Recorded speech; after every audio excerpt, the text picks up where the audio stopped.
حبيب ربنا وطبيبنا ومولانا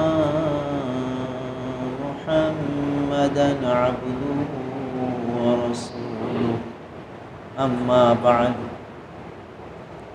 فقد قال رسول الله صلى الله عليه وسلم ما عمل ابن آدم من عمل يوم النحر أحب إلى الله من إهراق الدم وإنه ليأتي يوم القيامة بقرونها وأشعارها وأظلافها وإن الدم ليقع من الله بمكان قبل أن يقع بالأرض فطيبوا بها نفسا رواه الترمذي.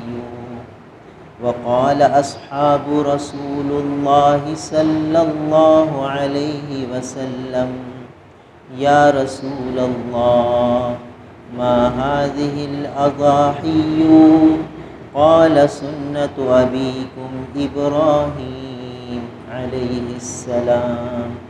قالوا فما لنا فيها يا رسول الله؟ قال بكل شعرة حسنة. قالوا فالصوف يا رسول الله؟ قال بكل شعرة من الصوف حسنة. رواه ابن ماجه. وكان علي رضي الله تعالى عنه يكبر بعد صلاة الفجر يوم عرفة إلى صلاة العصر من آخر أيام التشريق ويكبر بعد العصر. رواه ابن أبي شيبة في مصنفه أو كما قال عليه الصلاة والسلام. میرے محترم بزرگ اور عزیز بھائی، یہ مبارک عشرہ چل رہا ہے اور بہت تیزی سے رخصت ہو رہا ہے. آج ذی الحجہ کی 5ویں تاریخ ہے. یہ وہ دن چل رہے ہیں کہ ان دنوں میں کیا ہوا ہر عمل، ہر نیک عمل اللہ تعالیٰ کو بہت زیادہ محبوب ہے. ان دنوں میں کوئی صلاۃ التسبیح پڑھے دوسرے دنوں کے مقابلے میں زیادہ اللہ کو محبوب ہے. ان دنوں میں کوئی تہجد پڑھے دوسرے دنوں کے مقابلے میں زیادہ احب ہے، اللہ تعالیٰ کو زیادہ محبوب ہے. ان دنوں میں کوئی اشراق پڑھے، چاشت پڑھے، قرآن پاک کی تلاوت کرے، ذکر کرے، رسول اللہ صلی اللہ علیہ وسلم پر درود و سلام پڑھے، جو بھی نیک کام کرے وہ بہت زیادہ احب ہے اللہ تعالیٰ دوسرے دنوں کے مقابلے میں. اور خاص طور پر روزہ رکھنا کہ اللہ تعالیٰ روزہ رکھنے والے سے ان ایام میں اتنے خوش ہوتے ہیں کہ ایک دن کا روزہ رکھنے پر 1 سال کے روزوں کا ثواب عطا ہو. اس لیے بھائی آدمی پوری توجہ کرے، گھر والوں کو متوجہ کرے اور یہ نیکیاں کمانے کی کوشش کرے. ہم جو اس دنیا میں آئے ہیں وہ کمانے کے لیے آئے اور کمانے کا موسم آ گیا. کمانے کے موسم میں جو غفلت کرتا ہے پھر وہ بعد میں پریشان ہے، اور کمانے کے موسم میں جو توجہ دھیان کرتا ہے وہ بعد میں نفع اٹھاتا ہے، بعد میں مزے کرتا ہے. دیکھو آج پیڑھی میں کتنے لوگ محنت میں لگے ہوئے، جانور بھاگتے ہیں ان کو سنبھال رہے ہیں، چڑھا رہے ہیں، اتار رہے ہیں، دھوپ ہے، بارش ہے، کیچڑ ہے، سب کو برداشت کریں. کیوں؟ اس لیے کہ یہ سیزن ہے، اس میں کمائیں گے پھر سارا سال مزے کریں گے. اور جو اس فیلڈ کا آدمی ان دنوں میں محنت نہ کرے تو بعد میں پھر پریشان ہوگا. ارے قرضے چڑھ جائیں گے، ہر ایک سے قرضے لینے پڑیں گے کیونکہ کمانے کے زمانے میں کمایا نہیں، تو اب بعد میں پریشان ہوگا. اور جس نے محنت کر لی اور کما لیا تو بعد میں کام آئے، بعد میں اس کو پریشانی نہیں ہوئی۔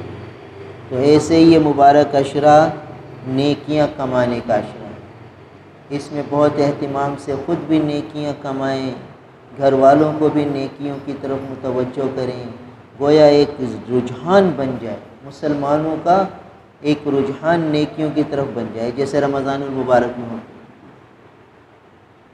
گھر میں روزے کی فضا بن جائے، تلاوت کی فضا بن جائے، ذکر کی فضا بن جائے، ماحول میں تبدیلی محسوس ہونے لگے،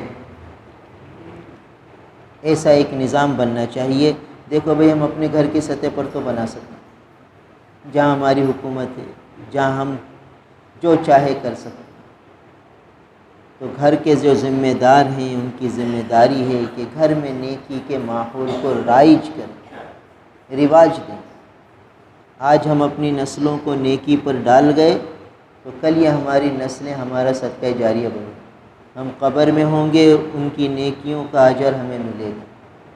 وہ جب ہی ہوگا جب آج ہم توجہ کریں، آج ہم روزہ رکھیں گے، ہماری اولاد ہمیں روزہ رکھتے ہوئے دیکھے گی، تو کل جب ہم دنیا میں نہیں ہوں گے تو ہماری اولادیں اپنی اولادوں کو کہیں گی کہ ہم نے اپنے والدین کو دیکھا وہ روزہ رکھتے تھے، ان دنوں میں ہم بھی رکھتے ہیں، اب تم بھی رکھنا۔ یہ عملی دعوت ہوگی جو چلتی رہے گی، آنے والی نسلیں اپنی نسلوں کو بتائیں گی، وہ اپنی نسلوں کو بتائیں گی، اور ہم لوگ قبر میں ہوں گے اور یہ نسلیں عمل پہ ہوں گی، ہمیں ثواب ملے گا، اور ہم غفلت میں رہیں، کہیں بھئی بڑی گرمی ہے ہم کیسے روزے رکھیں، بھئی کیا کریں، ٹوٹے پھوٹے اعمال ہو جاتے ہیں، بس ٹھیک ہے اللہ غفور الرحیم ہے، یہ سوچ کے اعمال سے محروم ہو جائیں، اعمال سے پہلو تہی کر لیں، یہ سوچیں کہ نفل ہی تو ہے، کوئی فرض واجب تو ہے نہیں، کیا ضروری ہے، یہ سوچ کے اعمال سے محروم ہو جائیں اور یہ مبارک عشرے میں نیکیاں نہ کمائیں، تو کل ہماری نسلیں جو ہمیں دیکھ رہی ہیں، ہماری اولادیں ہمیں دیکھ رہی ہیں، وہ بھی غفلت کے شکار ہوں گے، پھر ہم قبر میں ہوں گے تو ہمیں کچھ بھی نہیں آئے گا، کوئی خزانہ ہمیں نہیں آئے گا، کوئی دولت ہمیں نہیں ملے گی، اور اگر سکھا کے چلے گئے، عمل کر کے چلے گئے تو ایک تو اپنے عمل کا ثواب ملے گا، دوسرے اولاد کی صحیح تربیت کر دینے کی وجہ سے وہ بھی نیکیوں میں لگیں گے تو نیکیوں کی ثواب ہمیں بھی ملتا رہے گا، گویا ہمارا کھاتہ کھلا رہے گا، ہمیں وہاں نیکیوں کی مہک، نیکیوں کا نفع، نیکیوں کا بدلہ ملتا رہے گا، حالانکہ قبر میں ہوں گے، بظاہر عمل کا دروازہ بند ہو چکا ہوگا مگر پھر بھی عمل کا ثواب ملتا رہے گا۔ اس لیے بھائی یہ دن بہت قیمتی ہیں، بہت ویلیویبل ہیں، بہت قیمتی دن ہیں، غفلت میں ضائع کرنے کے نہیں ہیں، غفلت میں ضائع ہو گئے تو پھر اس کا کوئی مداوع نہیں ہو، کوئی تلافی نہیں ہو سکتی۔ آئندہ سال نہ معلوم یہ عشرہ ہمیں نصیب ہو یا نہ ہو، کیا پتہ اگلا عشرہ آئے، اگلا سال آئے تو ہم زمین کے نیچے ہوں، قبر میں پہنچ چکے ہوں۔ اس لیے غفلت نہ کی جائے، گھر والوں کو، بچوں کو، بچیوں کو، ہر ایک کو تاکید کی جائے، ایک فضا بن جائے اعمال صالحہ کی، رواج ہو جائے مسلمان نیکیاں کرنے۔ دیکھیے ماں باپ، والدین بچوں کو بکرا لا کے دے رہے ہیں کہ بچے ضد کر رہے ہیں، اور بھئی بچے خوش ہو جائیں گے، چلو 4 دن 5 دن تھوڑی سی گھر میں گند کچرا بھی ہو جائے گا تو کوئی حرج نہیں، بچوں کی خوشی کی خاطر سب گوارا کیا جائے۔ یہ جو چیزیں ہیں یہ دنیا کی خواہشیں ہیں، دنیا کے ارمان ہیں، دنیا کی لذتیں ہیں جو یہیں رہ جائیں گے، اس کے پورا کرنے کا ہم اہتمام کر رہے ہیں۔ فضا بنی ہوئی ہے، آج اس کے گھر میں جانور آ گیا، آج اس کے گھر میں جانور آ گیا، اور یہ فضا نہیں ہے کہ ان کے گھروں میں روزے رکھے جا رہے ہیں، آج انہوں نے بھی روزے شروع کر دیے، آج ان کے گھر میں بھی روزے شروع ہو گئے، آج ان کے گھر میں بھی تہجد میں سب اٹھ گئے، آج ان کے گھر میں بھی تہجد میں سب اٹھے ہوئے تھے، یہ فضا نہیں ہے، اور دوسری فضا ہے۔ تو بھئی فضا کو چینج کرنا، تبدیل کرنا، اس کی فکر کرنا کہ ہر ایک کا دل اعمال کی طرف راغب ہو جائے، اس کے لیے دعائیں کرنا، سوچنا، محنت کرنا، یہ ہم مسلمانوں کی ذمہ داری ہے۔ تو یہ مبارک عشرہ شروع ہو گیا، اس کا 5واں دن ختم ہونے کو ہے، 5 قیمتی راتیں ختم ہو چکی، 5 قیمتی دن، 5واں دن بھی ختم ہونے، اس لیے اس کو قیمتی بنائیں۔ آگے جو راتیں آ رہی ہیں وہ بھی بڑی قیمتی ہیں۔ ایک روایت میں آتا ہے کہ جو لیلۃ العیدین ہے، یعنی ذی الحجہ کی عید کی رات، 10 ذی الحجہ کی عید کی رات یعنی عید الاضحیٰ کی رات، اور عید الفطر کی رات جسے لیلۃ الجائزہ کہتے ہیں، تو یہ 2 راتیں جو زندہ کر لے عبادت کے ذریعے، تو اس کا دل اس دن نہیں مرے گا جس دن سب دل مر جائیں گے، یعنی میدان حشر کی ہولناکی سے اللہ تعالیٰ اس کو محفوظ فرمائے، جس کی ہولناکی سے دل ہر ایک کے مرے ہوئے ہوں، پھٹے ہوئے ہوں، خوف اور دہشت کا عالم ہر ایک پر طاری ہوگا، ایسی ہولناکی میں اللہ تعالیٰ اس کو محفوظ رکھیں گے جو یہ عید الاضحیٰ کی رات کو اور عید الفطر کی رات کو عبادت سے زندہ کرتے۔ تو اب یہ رات آ رہی ہے، نفس و شیطان ہمارے دشمن ہیں، جب لیلۃ الفطر کی رات آتی ہے، لیلۃ الجائزہ کی رات آتی ہے، تو شیطان اور نفس یہ پٹی پڑھاتے ہیں کہ عید کی خریداری میں یہ چیز رہ گئی ہے، یہ چیز رہ گئی ہے، تو وہ بازاروں میں گھماتا ہے اور اوقات کو ضائع کراتا ہے، اس طرح اس رات کو زندہ کرنے سے محروم کر دیتے ہیں۔ اور جب عید الاضحیٰ کی رات آتی ہے تو یہ بکروں اور گائیوں اور جانوروں اور پیڑیوں کے چکر میں کروا دیتے ہیں، آج اس کو جانور دلانے چلے گئے، آج اس کو چلے گئے، اور یہ قیمتی راتیں پیڑیوں کی اور منڈیوں کی نظر ہو جاتی، اور پھر تھک ہار کے آدمی آتا ہے، فجر بھی قضا، ارے بھائی رات بھر پیڑی اور منڈی میں گھومے تھے، فجر قضا، مبارک عشرہ چل رہا ہے اور فجر قضا ہو جائے اور تہجد رہ جائے اور روزہ نہ ہو، کتنی نقصان کی بات ہے، کتنے خطرے کی بات ہے۔ تو اس لیے یہ راتیں گھومنے پھرنے کی نہیں ہیں، یہ راتیں انابت اللہ کی راتیں ہیں، یہ راتیں اللہ تعالیٰ سے جوڑ اور تعلق قائم کرنے کی راتیں، اللہ تعالیٰ کو منانے کی راتیں، اللہ تعالیٰ کی ناراضگی دور کرنے کی راتیں۔ ان راتوں میں ہمیں اللہ تعالیٰ کی طرف متوجہ ہو کر اللہ تعالیٰ کو منانا ہے۔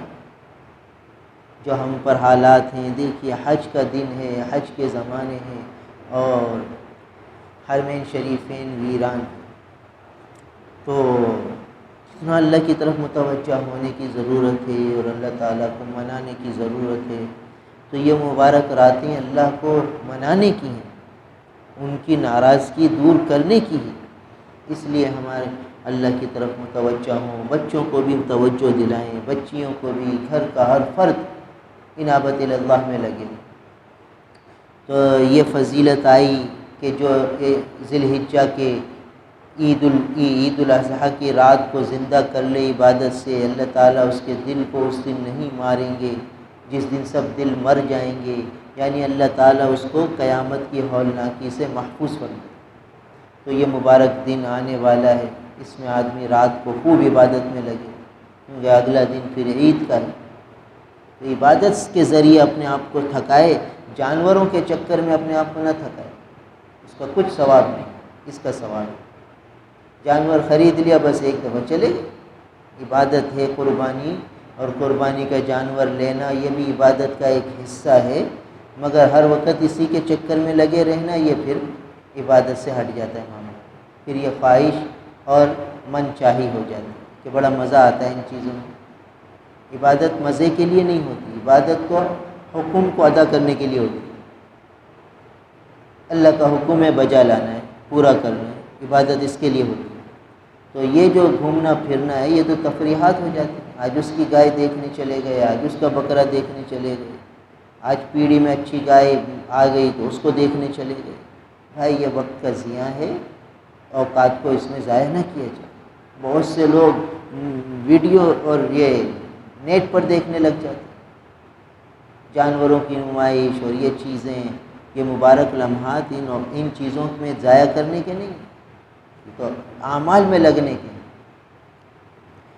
اور پھر تکبیر تشریق کا حکم آ رہا، کہ 9 ذی الحجہ کی فجر سے لے کر 13 ذی الحجہ کی عصر تک ہر فرض نماز کے بعد ایک دفعہ بلند آواز سے مسجد میں گونج ہو جائے، اللہ اکبر اللہ اکبر، لا الہ الا اللہ واللہ اکبر اللہ اکبر وللہ الحمد۔ یہ تکبیر تشریق ہے۔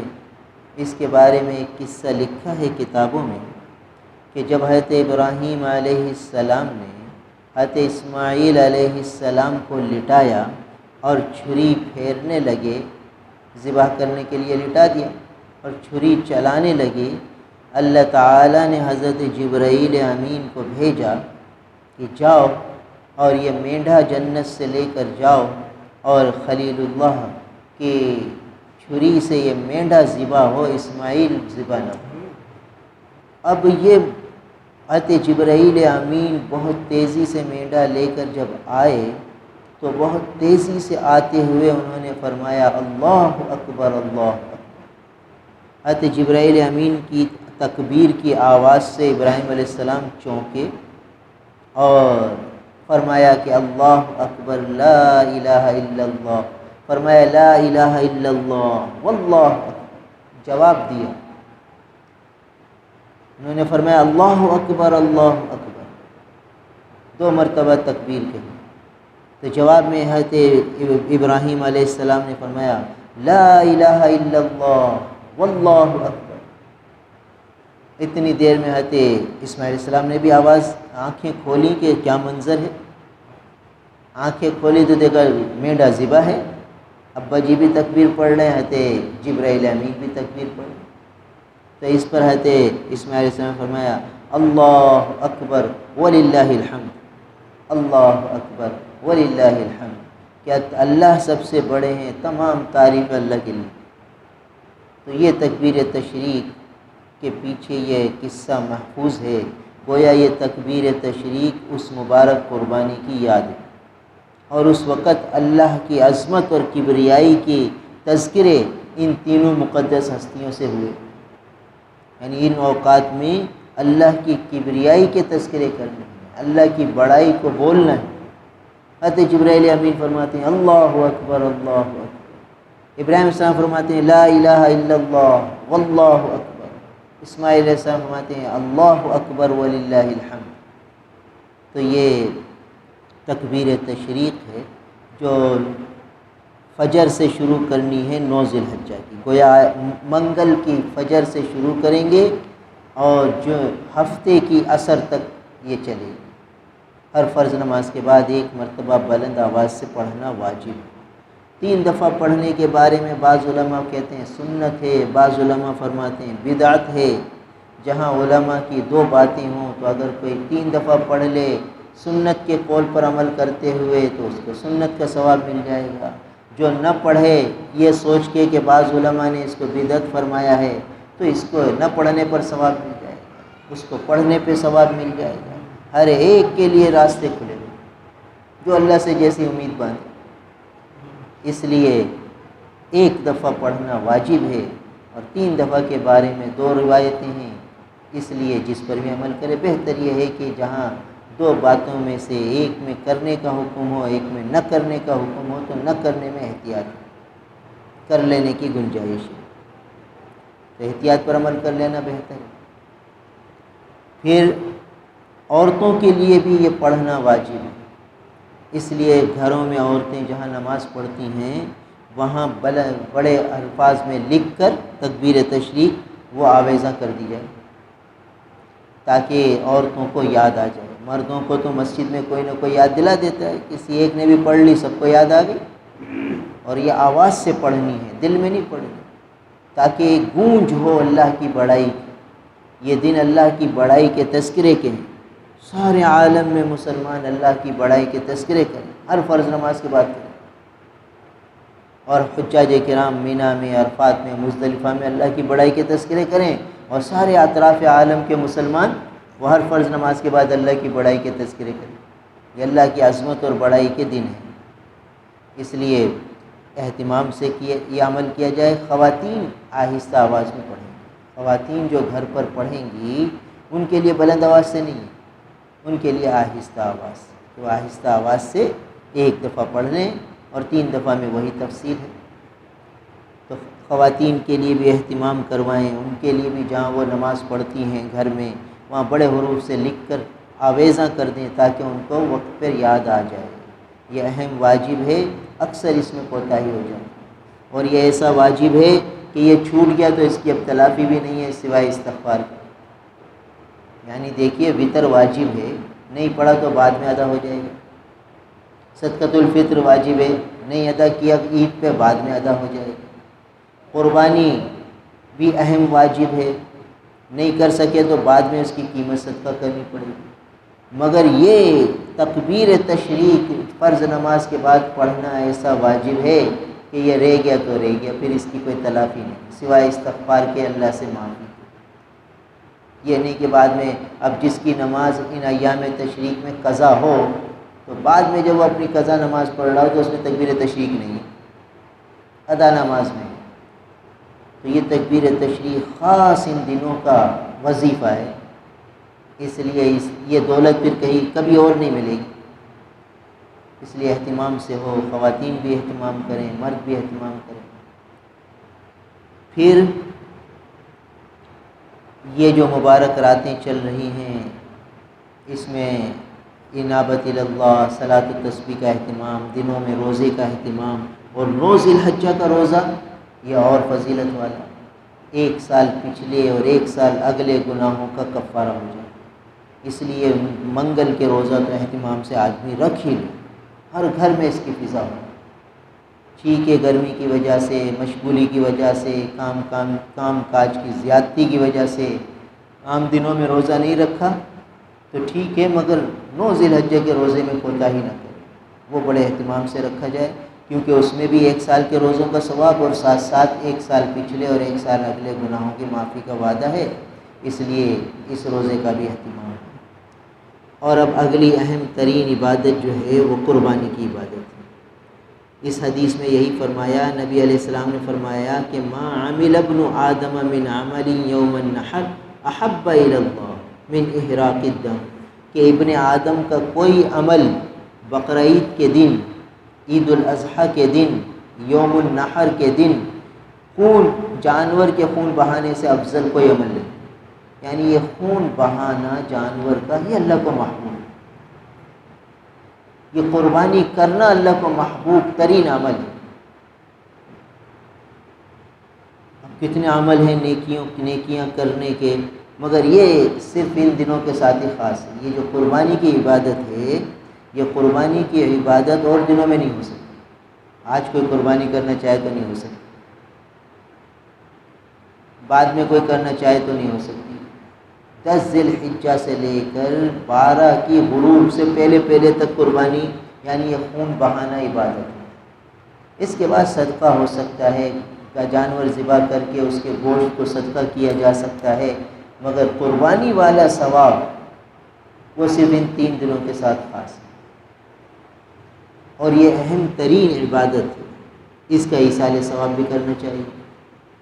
اب دیکھیے لوگ محرم میں حسین رضی اللہ عنہ کو یاد کریں گے اور ان کے نام کی نیاز کریں گے، دیگے لگائیں گے، شربت پلائیں گے، ایک مہینہ انتظار کریں گے۔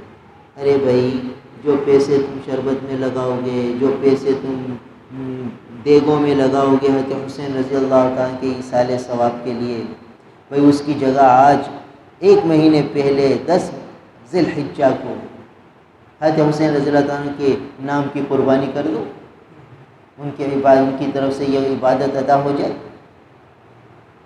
مگر یہ کوئی نہیں کرے، کیونکہ وہ پھر بعد والے چٹخارے تو رہ جائیں گے۔ معلوم ہوا کہ وہ چٹخارا ہے، ثواب مقصود ہوتا اور زیادہ ثواب مقصود ہوتا، حضرت حسین رضی اللہ عنہ کو خوش کرنا مقصود ہوتا تو آج ہی ہو جاتا، آج ہی قربانی کر لیتے۔ 10 ذی الحجہ کو 1 مہینے پہلے کہتے نہیں 1 مہینے پہلے کیوں ثواب پہنچائے، 1 مہینے بعد پہنچائیں، اور اپنی مرضی سے پہنچائیں گے، اور ہم اپنی مزے کی چیز بنا کر خود کھا کے پہنچائیں گے، تو یہ تو سب نفسانیت ہوئی۔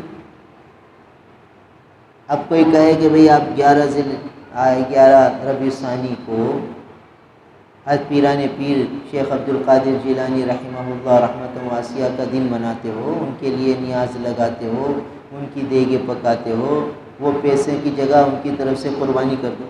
دیکھو قربانی ایسی عبادت ہے جو سال میں کبھی نہیں ہو سکتی، تو حضرت پیران پیر رحمہ اللہ کتنے خوش ہوں گے، اور کسی کو پتہ بھی نہیں چلے گا یہ تم نے عبادت ان کی طرف سے ادا کر دی، ایصال ثواب کر دیا، نہ کوئی شور ہوگا، نہ پتہ چلے گا، نہ ریا ہوگی، اللہ دیکھ رہے ہیں اور آپ کر رہے ہیں۔ اور حضرت شیخ عبد القادر جیلانی رحمۃ اللہ علیہ کو جب یہ ایصال پہنچے گا، یہ ثواب پہنچے گا، وہ کتنا خوش ہوں گے کہ دیکھو مجھ سے محبت کرنے والے میری طرف سے قربانی کر لیں۔ اب بتاؤ، مگر یہ کون کرے؟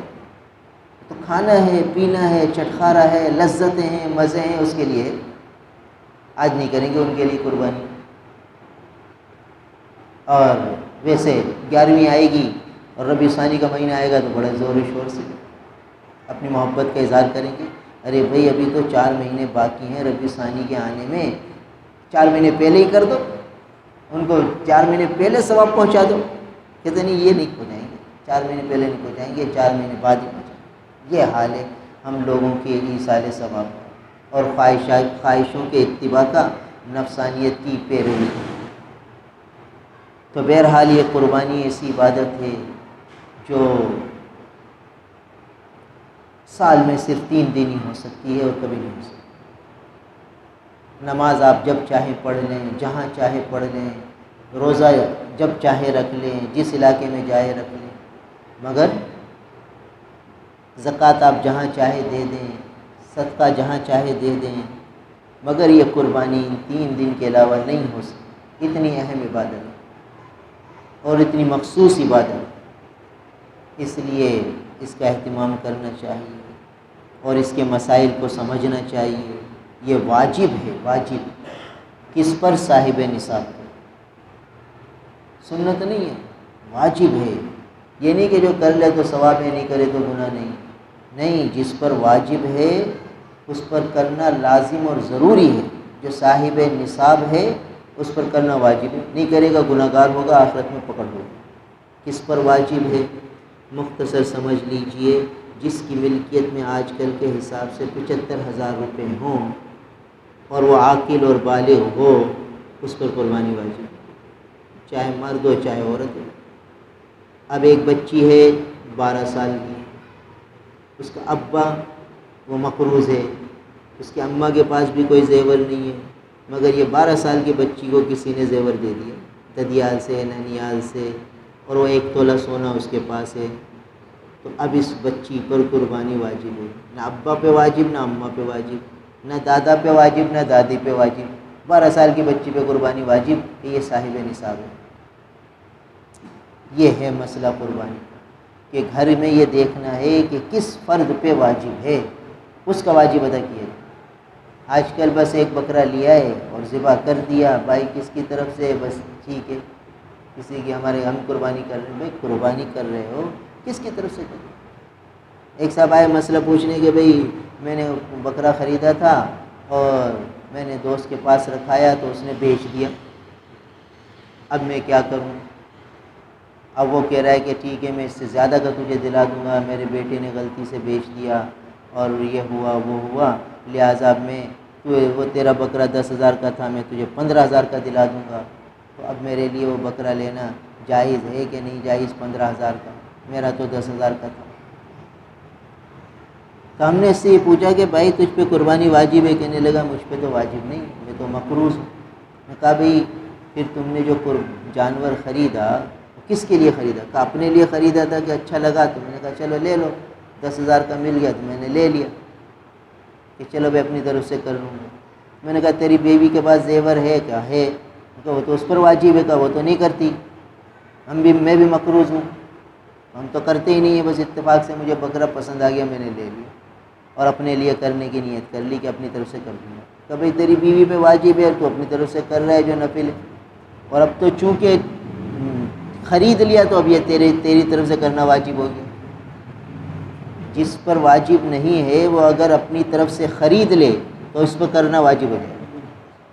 شریعت نے واجب نہیں کیا تھا، اب خریدنے کی وجہ سے واجب ہو، تو اب تو یہ بکرا مستقل واجب ہے 10,000 کا جو تجھے لینا پڑے گا، اور ایک ہی اپنی بیوی کی واجب بھی ادا کرنا، وہ بھی قربانی کرے۔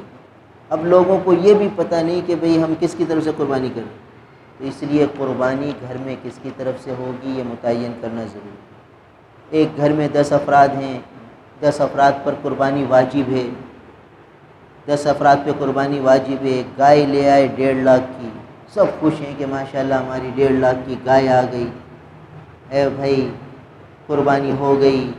ہاں بھئی حاجی صاحب نے کس کس کے نام اس میں ڈالے، کس گھر کے کن افراد کے؟ حاجی صاحب نے تو کہا ہم نے کر لی بس قربانی میں لایا تھا گائے، الحمدللہ اللہ کا فضل ہے، اللہ نے دیا ہے، اللہ کے نام پہ لگاؤ۔ یہ بہت اچھی بات ہے، اللہ نے دیا اللہ کے نام پہ لگاؤ، مگر تم نے جو قربانی کی اس میں کون کون سے 7 حصے ڈالے؟ حاجی صاحب نے تو کسی کا نام ہی نہیں لیا، تو یہ ساری کی ساری حاجی صاحب کی طرف سے ہوئی۔ حاجی صاحب کا تو واجب ادا ہو گیا، باقی حاجی صاحب کی گھر والی وہ گناہ گار رہ گئی، باقی جو 6 افراد تھے گھر میں وہ سب گناہ گار ہو گئے، باقی 3 افراد جن کی طرف سے ہوئی ہی نہیں بالکل، وہ بھی میں گناہ گار ہوں۔ اب دیکھیے 7 افراد کا واجب ادا ہو سکتا تھا توجہ دھیان کرنے سے، وہ توجہ دھیان ہے نہیں، مسائل سے واقفیت ہے نہیں، یہ ہے کہ میری گائے بہت اچھی ہونی چاہیے، اللہ کے نام پہ بہت اچھی قربانی کرنی چاہیے، اتنا ہے شعور، آگے شعور نہیں ہے۔ اصل میں اس شعور کے پیچھے بھی نفس کا چور چھپا ہوا ہے کہ لوگ ہماری واہ واہ کریں، میری گائے دوسری گائیوں کے درمیان ممتاز نظر آئے، چور یہ ہے۔ اللہ حفاظت فرمائے، مسلمان پہ بدگمانی نہیں کرنی چاہیے، مگر ایک ظاہری جو بات نظر آتی ہے، ڈاکٹر جو ہے نا بیماری کو پہچانتا ہے، وہ بخار سے بتا دے گا کہ یہ بخار کس بیماری کا ہے۔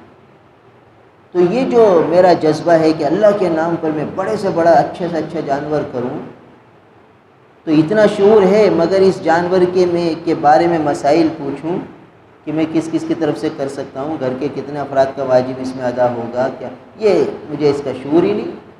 تو معلوم ہوا کہ وہ جو شعور تھا کہ اللہ کے نام پہ اچھی سے اچھی چیز کرو، اس کے پیچھے ایک اور جذبہ ہے کہ اگر اسی حاجی صاحب کو کہا جائے کہ بھئی 1.5 لاکھ کی گائے کے بجائے تم 2 گائے 75 کی لے دو، ایک اپنے محلے میں کھڑی کرو اور ایک کہیں گاؤں دیہات میں کروا دو، 14 حصے تمہارے ہو جائیں۔ تو اب حاجی صاحب سے پوچھو، حاجی صاحب کا دل ہی نہیں کرے گا کہ یار، وہ کہے کہ ایسی مریل گائے لایا حاجی صاحب، ہر سال تو جاندار جانور ہوتا ہے اس کا، حاجی صاحب کیا قریب ہو گیا بھی، حاجی صاحب کیا ہو گیا اس کا؟ یعنی حاجی صاحب کی طبیعت نہیں کرے گی مریل جانور کرنے، حالانکہ 70-75 کا جانور مریل نہیں ہوتا، درمیانہ ہوتا، اور ایک اس نے وہاں کرا دیا۔ اللہ کے نام پر تو 1.5 لاکھ لگایا اس نے، مگر اس طرح نہیں لگانا، بس جانور میری پسند کا ہو۔ یہ جذبے کیا ہیں؟ ٹھیک ہے، اس نے ظن رکھتے ہوئے ہم اس کو اخلاص کہہ دیں گے، مگر اگر ایکس رے کرو اس کا، الٹرا ساؤنڈ کرو اس کا، تو پتہ چلے گا کہ نہیں کوئی اور جذبہ اس کے پیچھے ہے۔ تبھی تو اللہ کے نام پہ تو 1.5 لاکھ لگ گیا، ایک چھوٹا جانور یہاں ہو گیا، ایک گاؤں میں ہو گیا، گاؤں والوں کو پورا کا پورا جانور مل گیا، مگر یہ یہ نہیں ہوتا، بہت مشکل، اللہ ماشاء اللہ۔ تو بہرحال جس پر واجب ہے وہ اپنی فکر کریں، اور اسی طریقے سے جب جانور آیا تو گھر میں متعین ہو کہ یہ جانور کس کس افراد کی طرف سے ہے، اور ان سے اجازت لی جائے کہ بھئی ہم تمہاری طرف سے یہ جانور ذبح کریں گے۔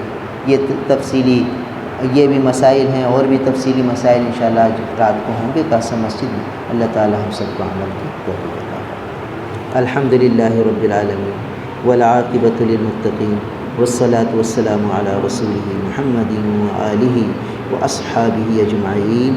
اللہم انت السلام ومنک السلام تبارکت یا ذا الجلال والاکرام۔ ربنا آتنا فی الدنیا حسنہ وفی الآخرۃ حسنہ وقنا عذاب النار۔ ربنا لا تؤاخذنا ان نسینا واخطأنا، ربنا ولا تحمل علينا إصرا كما حملته على الذين من قبلنا، ربنا ولا تحملنا ما لا طاقة لنا به، واعف عنا واغفر لنا وارحمنا، أنت مولانا فانصرنا على القوم الكافرين۔ اللهم آت محمدا الوسيلة والفضيلة وابعثه مقاما محمودا الذي وعدته۔ اللهم آت محمدا الوسيلة والفضيلة وابعثه مقاما محمودا الذي وعدته۔ ربنا تقبل منا إنك أنت السميع العليم وتب علينا إنك أنت التواب الرحيم وصلى الله تعالى على خير خلقه محمد وآله وأصحابه أجمعين آمين برحمتك.